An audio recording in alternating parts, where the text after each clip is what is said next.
Subscribe करिए हमारे educational channel को और नए वीडियो के नोटिफिकेशन पाने के लिए बेल आइकॉन को दबाइए। नमस्कार, आप सभी का स्वागत है हमारे एजुकेशनल चैनल में।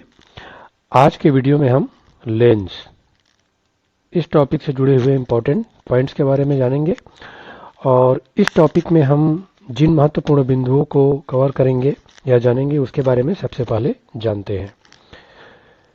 सबसे पहले जानेंगे लेंस क्या होता है, फिर जानेंगे लेंस के प्रकार, लेंस की कुछ सामान्य जो आकृतियां हैं, शेप्स हैं अलग अलग, उनके बारे में जानेंगे। साथ ही साथ लेंस से संबंधित कुछ परिभाषाएं, डेफिनेशन है, उनके बारे में जानेंगे। उसके बाद लेंस से बने प्रतिबिंबों की रचना के जो नियम हैं, रूल्स हैं, इमेज फॉर्मेशन किस तरीके से बनते हैं, उनके जो रूल है उसके बारे में जानेंगे। इसके पहले का वीडियो प्रकाश, कॉन्वेक्स, कॉन्केव लेंस, रिफ्रैक्शन, अपवर्तन, इन सभी पे कंप्लीट वीडियो आप हमारे आई बटन में जाकर या डिस्क्रिप्शन में जाकर देख सकते हैं। तो चलिए शुरू करते हैं आज का वीडियो। सबसे पहले जानते हैं लेंस। तो लेंस क्या होता है? दो पृष्ठों से घिरे हुए पारदर्शी माध्यम को क्या कहते हैं? लेंस कहते हैं। जिसका एक पृष्ठ क्या हो सकता है? गोली होता है तथा दूसरा पृष्ठ या तो गोली हो सकता है या समतल होता है। यह लेंस की परिभाषा है।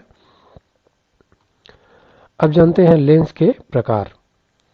तो टाइप्स ऑफ लेंस मुख्य रूप से अगर इसकी बात करें तो मुख्य रूप से दो प्रकार हैं इनके, जैसा हम देख पा रहे हैं। पहला है उत्तल लेंस या उसे बोलते हैं कॉन्वेक्स लेंस। कॉन्वेक्स लेंस देख पा रहे हैं आप चित्र में। यह बीच का भाग जो है उभरा हुआ रहता है, किनारे का भाग पतला थिन रहता है। ये इसका चित्र है। और उत्तल लेंस में अगर प्रकाश किरणें आपतित होती है इस पर, तो प्रकाश किरण जब उत्तल लेंस पर आती है तो उसके बाद लेंस पे पड़ने के बाद या मुख्य अक्ष के समानांतर होने के बाद समानांतर किरणें जो होती है वह एक बिंदु पर, फोकस पर क्या हो जाती है? केंद्रित हो जाती है। अर्थात यह एक बिंदु पर प्रकाश किरणों को क्या करती है? अभिसरित कर देती है, इसीलिए केंद्रित कर देती है, इसीलिए इसे अभिसारी लेंस भी कहा जाता है उत्तल लेंस को। दूसरा लेंस है अवतल लेंस या कॉन्केव लेंस। इसका जैसा हम देख पा रहे हैं चित्र में, बीच का भाग पतला होता है जबकि किनारे का भाग क्या होता है? मोटा दिखता है। यह इसकी सामान्य पहचान है। साथ ही साथ अगर अवतल लेंस पर प्रकाश किरणें आपतित होती है, आती है, तो समानांतर किरणें इस पर क्या हो जाती है? जाने के बाद एक बिंदु से क्या हो जाती है? फोकस से हमें ऐसा प्रतीत होता है कि यह क्या हो जाती है? अपसरित हो जाती है, फैला देती है ये अवतल लेंस प्रकाश किरणों को, इसीलिए अपसारी लेंस भी इसे कहा जाता है। अब जानते हैं लेंस की कुछ सामान्य आकृतियां, सामान्य जो शेप्स होते हैं वे है, जैसा कन्वर्जिंग लेंस, ये है डाइवर्जिंग लेंस। कन्वर्जिंग मीन्स एक बिंदु पर ये क्या कर देती है? प्रकाश किरणों को कन्वर्ज कर देती है, केंद्रित कर देती है। और डाइवर्जिंग लेंस जो प्रकाश किरणों को क्या करती है? फैला देती है, अपसरित कर देती है। तो कन्वर्जिंग लेंस के जो मुख्य आकृतियां हैं वे है डबल कॉन्वेक्स, देख पा रहे हैं आप, प्लेनो कॉन्वेक्स और कन्वर्जिंग मेनिस्कस। उसी प्रकार डाइवर्जिंग लेंस के उदाहरण है, आकृतियां हैं डबल कॉन्केव, प्लेनो कॉन्केव और डाइवर्जिंग मेनिस्कस। यह लेंस की कुछ सामान्य आकृतियां हैं। लेंस से संबंधित कुछ परिभाषाएं या लेंस से संबंधित कुछ सामान्य जो डेफिनेशन है उसे जानते हैं। पहला है मुख्य अक्ष। तो मुख्य अक्ष क्या होता है? लेंस के दोनों गोली पृष्ठों के वक्रता केंद्र को मिलाने वाली रेखा को क्या कहते हैं? मुख्य अक्ष कहते हैं। चित्र में हम समझते हैं लेंस के दोनों गोली पृष्ठों के, ये चित्र में हम देख पा रहे हैं इस तरीके से यह लेंस दो गोली पृष्ठों को काट कर क्या किया जाता है? बनाया जाता है। तो उनके दोनों गोली पृष्ठों के ये वक्रता केंद्र C1, C2, इसको मिलाने वाली रेखा को क्या कहते हैं? मुख्य अक्ष कहा जाता है।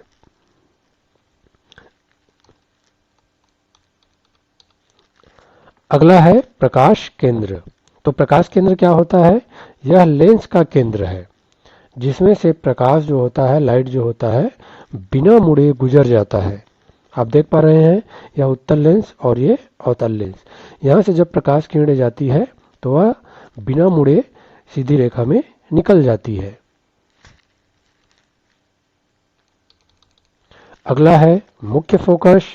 मुख्य अक्ष के समानांतर आने वाली किरणें लेंस से निकलने के बाद मुख्य अक्ष के जिस बिंदु पर मिलती है, उत्तल लेंस के संदर्भ में ये देख पा रहे हैं, मुख्य अक्ष के समानांतर आने वाली प्रकाश किरणें इस तरीके से आ रही है और यहाँ से आने के बाद ये फोकस पे क्या हो रही है, यहाँ पे देख पा रहे हैं मिल रही है, मिलती है। उत्तल लेंस के संदर्भ में या अवतल लेंस के संदर्भ में क्या होता है, यहाँ मिलती हुई प्रतीत होती है। ये यहाँ अवतल लेंस के संदर्भ में ये प्रकाश किरण यहाँ से गई, यहाँ से ऐसा निकल जाती है और यहाँ से ऐसा लगता है कि यहाँ से मिलती हुई प्रतीत हो रही है। ये होता है अवतल लेंस के संदर्भ में। यह क्या कहलाता है? मुख्य फोकस कहलाता है। फोकस दूरी, तो यह मुख्य फोकस और प्रकाश केंद्र के बीच की दूरी होती है। यहाँ मुख्य फोकस और ये प्रकाश केंद्र, यहाँ से यहाँ तक की दूरी को क्या कहा जाता है? फोकस दूरी कहा जाता है। अब जानते हैं लेंस से बने प्रतिबिंबों की रचना के नियम, rules of image formation of lens. Lens के द्वारा प्रतिबिंब किस तरीके से बनते हैं, उनके नियम। इन्हीं नियमों के आधार पर हम क्या करते हैं, अलग अलग स्थितियों पे वस्तुओं को रख के उसका प्रतिबिंब का निर्माण करते हैं, बनाते हैं। तो पहला नियम देखते हैं।